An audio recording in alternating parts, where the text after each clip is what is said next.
My name is Steve Lay. I work in the product management team at Questionmark, who make assessment management systems and solutions in the assessment area.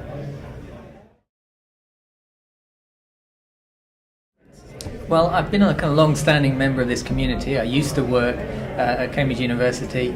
I've also worked with technical standards a lot, both before I worked at Questionmark and also now that I do work at Questionmark. I've been in fact even a leader of the QTI initiative in the past.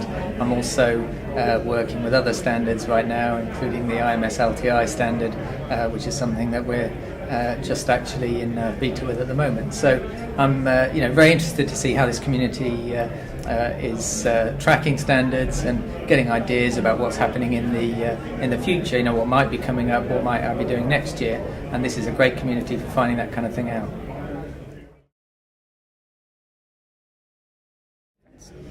Well, I think it's always a learning experience. Of course, part of it is catching up with a lot of old friends. I'm quite surprised just how many old friends there are here actually today.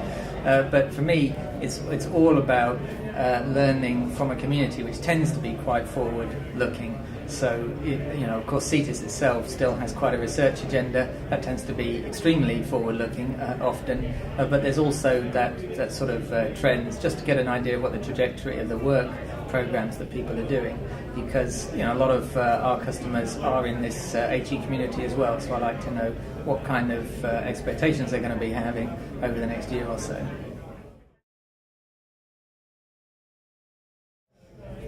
I mean, certainly I think CETIS has been a good repository of expertise and knowledge within this community. So, there's been quite a continuity over the last 5 to 7 years now, since the sort of second wave of the CETIS program and the just CETIS service, if you like.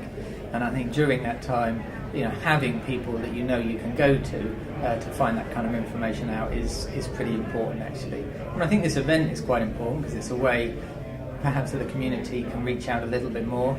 I mean, I always would love it to reach out even further, because I think there are lots of people in the HE community, FE community, who actually don't know much about what's happening in CETIS. But at the same time, it's important to keep hold of that knowledge and have people who are the experts in a domain. And I think CETIS, very much, I treat them as the experts in this domain.